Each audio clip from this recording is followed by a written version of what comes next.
right, what I wanted to do for this first exam to kind of make up for some missed time and also for some of the confusion with the weather-related things and whatnot is I wanted to add Chapter 6. And Chapter 6 is going to be a real quickie type of a chapter, only a couple of articles, minimal amount of chapter questions, and to be honest with you, if you look at this outline, and this is basically it right here, 3 real Roman numerals, this is fairly short and it's definition-based.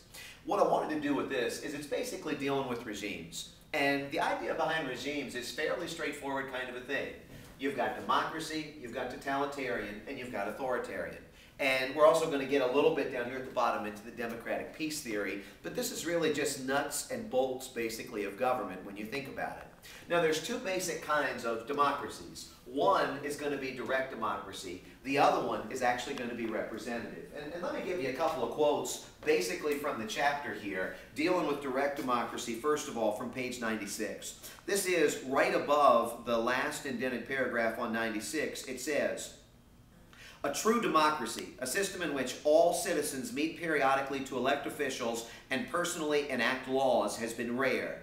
Athens' General Assembly, New England town meetings, and actually some Swiss legislative bodies are among the few that do these." Basically, the idea in a direct democracy, the idea basically is that instead of having politicians represent us, we all vote on everything and we all basically represent ourselves. So the thought process would be is that we would not represent, or we would not attempt to elect a governor to represent us, or a senator to represent us, or a mayor at whatever level of the government that it would be, whether it be federal, state, or local. But rather what we're going to do is we're going to vote on all the issues. So when you think about it, if we're talking about a tax increase, all of the citizens would get the opportunity to vote on it, all of them that were of the correct age and registered to vote.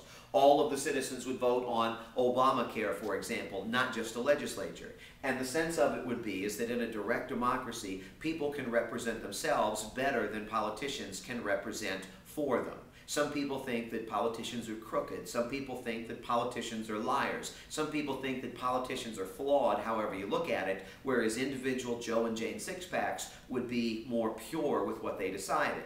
Others would say, when you think about it, what do you know about road construction? Well, road construction's a hassle. It backs up traffic. What do you know about hog farming? Well, I don't really know anything about hog farming. I eat bacon. You know, what more do I need? What do you know about school lunches? They really weren't very filling. Well, when you think about it, the different issues that could conceivably come before you, and this is a flaw of direct democracy, school lunches or hog farming or road construction or tax increases or health care, these types of things, maybe Joe and Jane Sixpack just simply don't know enough about. So that's a problem. Then there would be this other idea of if everybody is voting, everybody would constantly be voting on things which could become expensive, it could become cumbersome, these kinds of things might be difficult to actually process people's votes. What we actually have is what is known as a representative democracy. And this is pretty straightforward again, and this is from page 97, and this is just in the upper right-hand corner. Representative democracy, one in which people do not rule directly, but through elected and accountable representatives. Think about your lives. Whether you're in school full-time, maybe you're working full or part-time and taking some classes, whether you've got social lives, hobbies, family commitments, church, or volunteer-type circumstances, we're pretty busy. And the idea is that number one, we don't have time to know enough about everything to be able to make credible decisions. And number two, we don't, frankly, have the time to be able to vote if we did. The mechanism.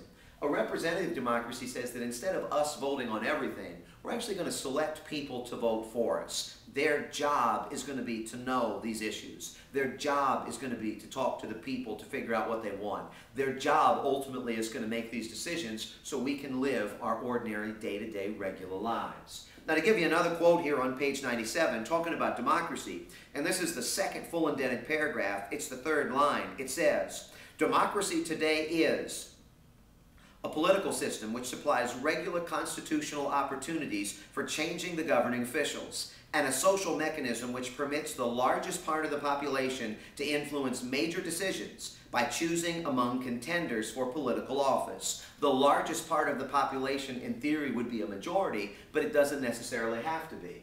There's basically 4 attributes that I wanted to give you up here that are important within the context of democracy, and maybe even more specifically within the context of representative democracy. One of them is going to be accountability.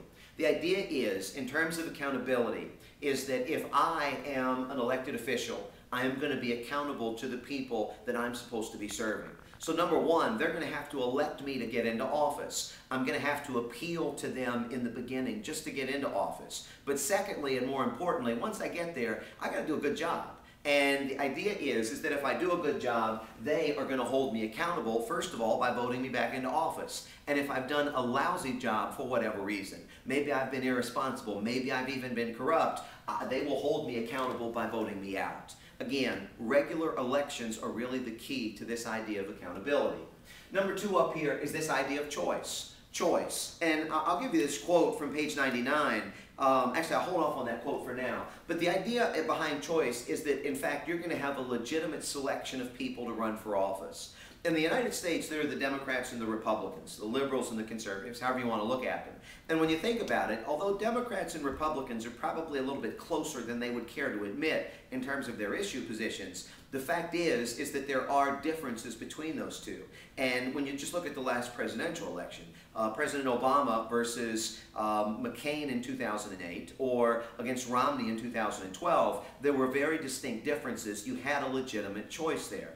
If you go back into history to the old Soviet Union, and the Soviet Union we'll talk about a little bit more because they were a totalitarian type of a system.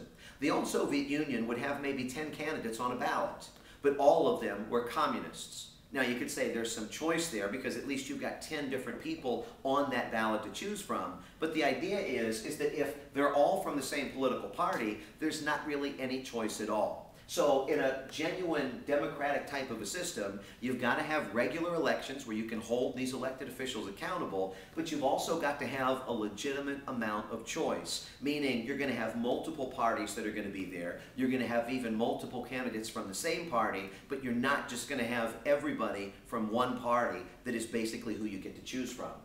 Third thing up here, majority rules versus minority rights. If you remember from this quote that I'd given you a second ago, where it's basically suggesting the largest part of the population influences the major decisions in the government. That's the idea of majority rules. A majority in its most basic sense is 50% plus one. And the idea is that if I get a majority for my policy, or you get a majority for your policy, then in fact the majority will ultimately rule. That policy will pass, it will become the law of the land.